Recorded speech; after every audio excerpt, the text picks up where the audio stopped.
साहब आ जाओ, अपना ऑर्डर ले लो। कहाँ पर हो आप? आपकी दी हुई लोकेशन पर ठहरा हूँ, बिल्कुल मुजस्मे के साथ। ठीक है, आप वहीं ठहरो, मैं अभी आता हूँ। ठीक है।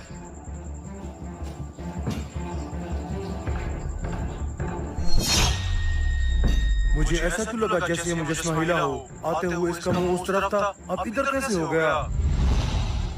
ओ भाई क्या कर रहे हो? जल्दी से मुझे मेरा पिज्जा दे दो। जी जी अभी देता हूँ। भाई साहब एक बात बताना, ये मुजस्मा हिलता है क्या?